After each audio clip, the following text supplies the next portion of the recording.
Não sei se você acompanha noticiário, mas há algumas semanas aconteceram alguns ataques na cidade de Natal, no Rio Grande do Norte. Dá só uma olhada. Notícias assustadoras que chegaram do Rio Grande do Norte, porque nós tivemos uma série de ataques ao longo da madrugada em várias cidades do estado. Não se trata de uma ação do novo cangaço, dos moldes que nós, por vezes, acompanhamos e mostramos aqui. Bandidos entram armados, com metralhadora, fuzil. Interior, né? Cidade mais pacata do interior, eles vão à agência bancária, à transportadora de valores e tocam o terror e vão embora com os valores. Não, dessa vez teve prédio público que foi atacado, comércio. E nesse momento, eu tô aqui para falar sobre este tema. Nossa, Érico, mas você foi para Natal só por conta do incidente? Na verdade, não. Eu vim a trabalho. E para ser bem sincero, só fiquei sabendo dessa ocorrência por conta da viagem. Entre eu e você, eu não tenho costume de acompanhar noticiário. Alguns colegas de trabalho comentaram a ocorrência e eu comecei a monitorar, para saber se viria ou se precisaria prorrogar a agenda. Eu aprendi que ficar assistindo o noticiário não nos ajuda a identificar o que pode acontecer ou mesmo de nos preparar para o futuro, pois nem sempre a situação que afetará a nossa companhia é uma dessas que já passou. E não devemos nos preparar para a materialização de um risco, mas sim para as consequências que eles podem trazer aos nossos negócios. E no vídeo de hoje, vou falar sobre atentado criminoso ou terrorismo. Seja bem-vindo ao canal Empresas Sem Crise. Neste canal você aprende sobre resiliência corporativa, contingência e implementação de um programa de continuidade de negócios. Meu nome é Eric Teixeira e no vídeo de hoje eu vou falar sobre atentado criminoso ou terrorismo. E se você ainda não é inscrito no canal, já sabe, né? Clica no botãozinho para se inscrever e continuar recebendo conteúdo desta natureza que agrega valor para o seu dia a dia. Também não esquece de deixar um like para me ajudar e para receber mais conteúdo relacionado. E você pode estar se perguntando, mas esse tipo de situação acontece com tanta frequência? Não necessariamente. Em São Paulo, por exemplo, houve um ataque semelhante há mais de 15 anos, o qual, como dito pelos jornais, foi causado pela remoção de alguns integrantes de uma facção criminosa de um presídio para outro. E o que aconteceu com isso? No final das contas, essa mudança desmoralizou a facção, pelo menos foi o que o governo tentou fazer com essa transferência dos presos. Sobre esse incidente em São Paulo, dá uma olhada no que aconteceu. Por 10 dias, os atentados alteraram a rotina da maior cidade do país. Tudo começou no dia 11 de maio com a transferência do líder do primeiro comando da capital, Marcos Williams Herbas Camacho, o Marcola. Escutas telefônicas revelaram que a organização criminosa planejava realizar rebeliões em diversos presídios durante o Dia das Mães. No dia seguinte, 74 motins foram realizados em penitenciárias do estado. Delegacias, carros e bases da Polícia Militar, Polícia Civil, Corpo de Bombeiros e Guarda Civil Metropolitana foram atacados. Esse ataque é aquela fórmula de tentar mostrar a força, né? E principalmente mexer com a sensação de segurança da população. Este ex-policial militar, que não quer ser identificado, mostra as marcas que ficaram pelo corpo. Pelo menos uns 4 a 5 pessoas armadas. De repente eles se voltaram e falaram, pô, é isso aí mesmo. Aí começaram a disparar contra mim. Eu fui alvejado aproximadamente 11 tiros. A resposta às mortes e atentados aos policiais veio rápida. Grupos promoviam ataques simultâneos em regiões da periferia. O medo dominou a cidade e São Paulo parou. Com toques de recolher, escolas, universidades, comércios foram fechados. Ônibus deixaram de circular. Mais de 90 veículos foram incendiados. O dia mais crítico foi o domingo, Dia das Mães, com a morte de 107 pessoas.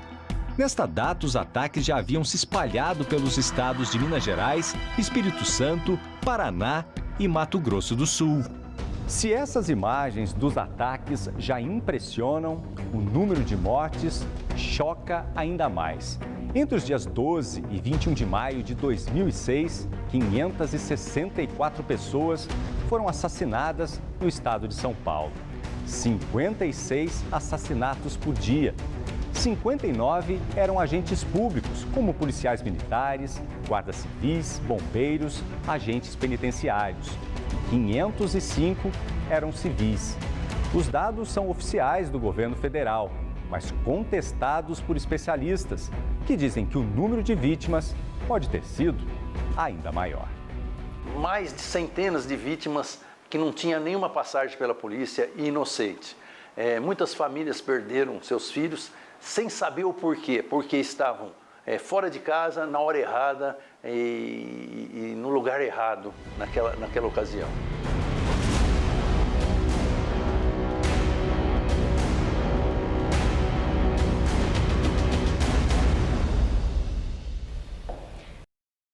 E as consequências desse tipo de incidente acabam afetando a sociedade. Por quê? Quando os criminosos atacam algum ambiente, atacam algum local que tem circulação de pessoas, onde eles podem afetar vidas, eles acabam desmoralizando o governo, demonstrando que o governo não tem segurança, que a estrutura de segurança pública não funciona, e com isso eles acabam ganhando mais força para eventualmente negociar com o governo, nesse caso do que ocorreu em São Paulo, a devolução da pessoa do presídio anterior, ou o que aconteceu aqui no Rio Grande do Norte. Para contextualizar o que aconteceu aqui, dá só uma olhada nesse vídeo que explica mais ou menos o que aconteceu. São várias reivindicações aqui, as mulheres falam nesse momento aí, fazem pedidos aí, né, sobre as condições dos presos dentro dos presídios aqui do estado. Esse movimento aqui acontece já desde as 10 e pouco da manhã, elas se reuniram por volta das 9 horas, vieram encaminhadas aqui para frente do centro administrativo. Como eu disse, teve muita confusão aqui mais cedo, porque pessoas tentaram bloquear aqui, né, essa paralisação. Um homem que invadiu aí o protesto tentou agredir uma das mulheres com a barra da faixa. A polícia interviu, muito tenso aqui a situação. Eu entrei aqui na minha participação ao vivo, eu disse que a BR-101 havia sido aqui liberada, mas as mulheres decidiram bloquear novamente aqui o sentido Natal-Parnamirim. Então, quem vem no sentido de Natal vai para Parnamirim, a via se encontra mais uma vez bloqueada. Basicamente, algumas esposas de pessoas que estavam presas estavam reivindicando melhores condições para os presidiários, dizendo que eles tinham problema de higiene, superlotação, que eles não podiam receber visitas com certa frequência, não tinham banho de sol. Por conta disso, houve toda essa mobilização na cidade e por conta disso acabou causando esses ataques que surgiram de facções criminosas. Em um dos ataques, por exemplo, os criminosos tentaram explodir uma ponte de alta circulação dentro da cidade. Basicamente, ela liga a região norte com a região sul da cidade. E isso afetou demais a circulação das pessoas. Além disso, incendiaram ônibus, posto de gasolina. Dá só uma olhada nesse outro vídeo. Impressionante. Agora na tela a gente vê o momento que um posto de combustível é atacado. Os funcionários tiveram que sair às pressas para não serem ali atingidos pelo fogo ou, quem sabe, morrer na mão desses criminosos que estavam ali para matar. Não hesitaram em nenhum momento em disparar, por exemplo, contra o dono daquele supermercado. E olha só a imagem, que impressionante. Eles chegam, evacuam rapidamente a área, Marcão, e tacam fogo em tudo que encontram pela frente. Tudo isso tem acontecido desde a madrugada da última terça-feira e eu trago agora um resumo que eu fiz aqui para o nosso telespectador entender o que está acontecendo lá no Rio Grande do Norte. Além da capital de Natal, outras 34 cidades foram atingidas por esses criminosos, geralmente ataques simultâneos, viu, Marcão?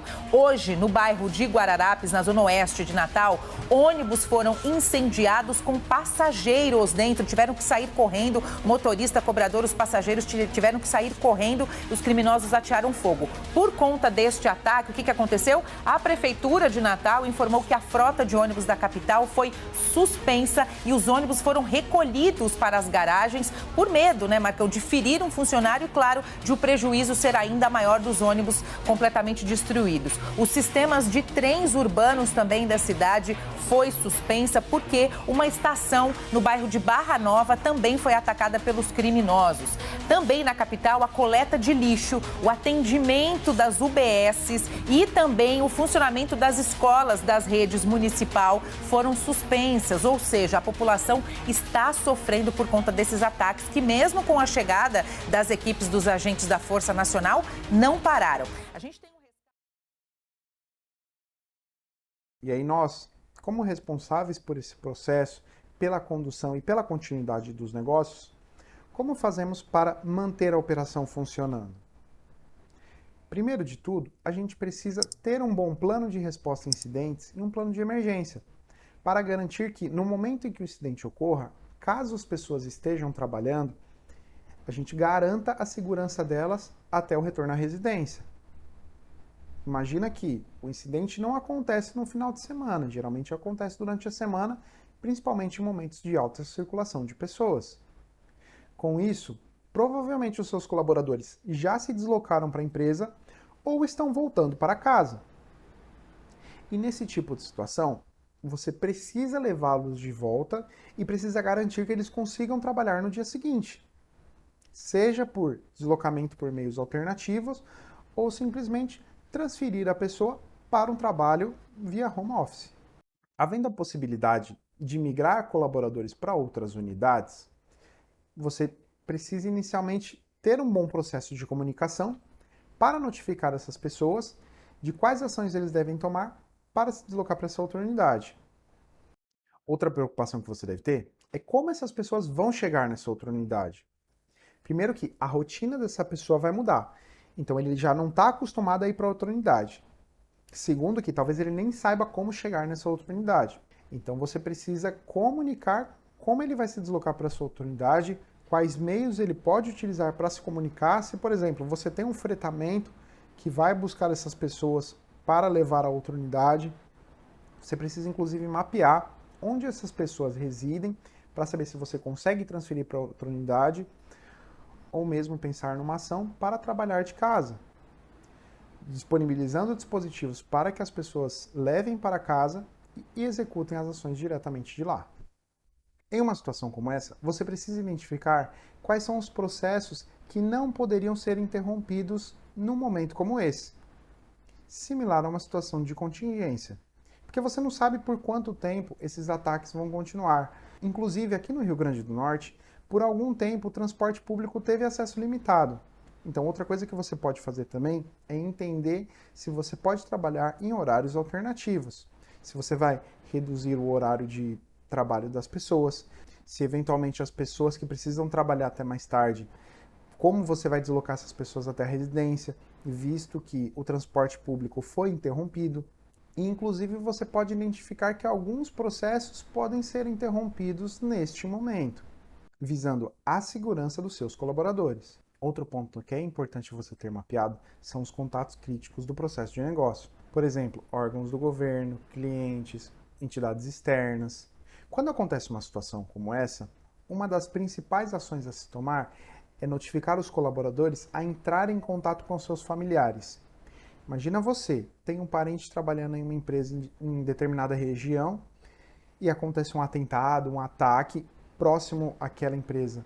Que ação que você vai ter? Primeira coisa que você vai fazer é tentar ligar para o seu parente, para o seu filho, para sua esposa, para o seu cachorro. Você vai ligar para a pessoa, para o seu cachorro é filho. Você vai ligar para a pessoa para tentar descobrir se ela está bem, se ela não está, se ela foi afetada.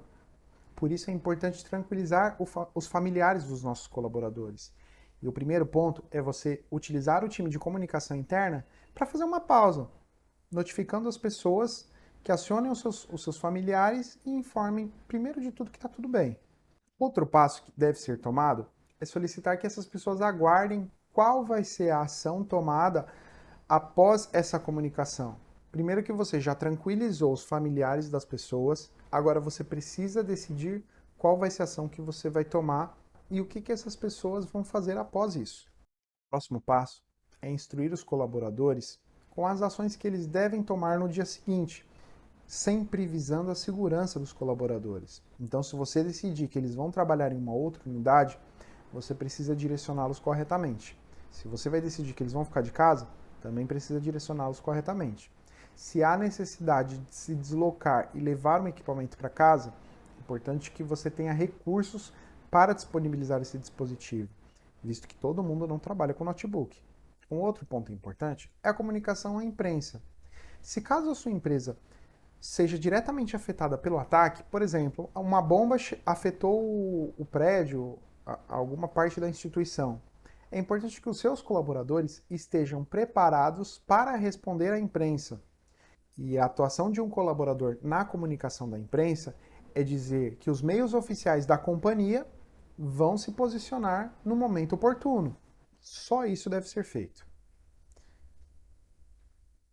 E os meios oficiais da companhia devem comunicar à imprensa para que fique claro tanto para os seus clientes quanto para os seus fornecedores e parceiros quais são as ações que a sua empresa está tomando para conter aquele incidente caso ele te afete diretamente. De modo igual, é importante que os seus colaboradores não comuniquem na internet ou redes sociais a ocorrência do incidente. É sempre importante que eles avisem os seus familiares por meio de telefone e solicitem que essas pessoas também não deem nenhum tipo de pronunciamento para não passar informação errada sobre a companhia. E no momento de fazer a comunicação ao mercado, é importante que o porta-voz esteja preparado para responder as perguntas e explicar tudo o que aconteceu, ou pelo menos o que for necessário que a mídia saiba.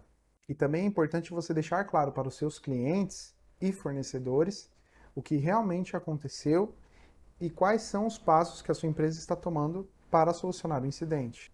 Se é que existe a possibilidade de tomar ação, além de esperar os órgãos governamentais resolverem o problema. E é muito importante não esquecer das redes sociais. Sempre comunique e se prontifique a responder às dúvidas dos usuários, dos clientes e das pessoas que seguem a companhia nas redes sociais, para que não fique o dito pelo não dito. Você não sabe por quanto tempo o incidente vai permanecer e por quanto tempo você vai precisar atuar de modo alternativo. Por isso, é importante manter sempre os seus principais stakeholders comunicados, fazendo atualizações periódicas para que eles saibam quais ações a sua empresa está tomando. É possível até que você mude a estratégia ao longo do incidente. Por isso é importante manter essa comunicação, de forma que eles saibam se eles serão ou não afetados pela ação alternativa que você está tomando a partir daquele momento. Você não pode esquecer que a comunicação interna deve ser transparente.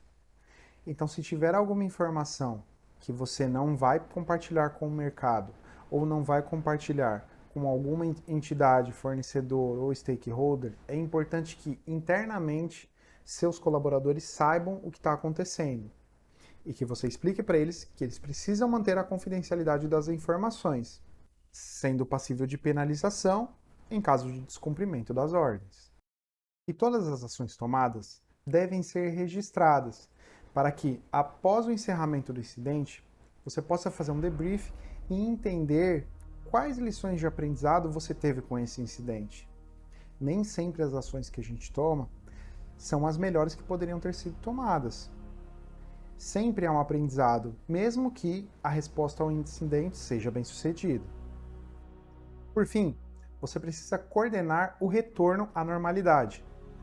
E às vezes, esse retorno deve ocorrer de forma gradativa, de forma a não afetar a continuidade dos negócios. Espero que você tenha gostado desse conteúdo e que ele tenha agregado valor para o seu dia a dia. Não deixe de se inscrever no canal e de deixar um like. E me fale nos comentários se você gostaria de ouvir quais ações uma empresa precisaria tomar em caso de incidente, de alguma ocorrência que você viu no mercado e ainda tem dúvida de qual seria a ação correta. Eu vou ficando por aqui, te agradeço mais uma vez por assistir até o final e até o próximo vídeo.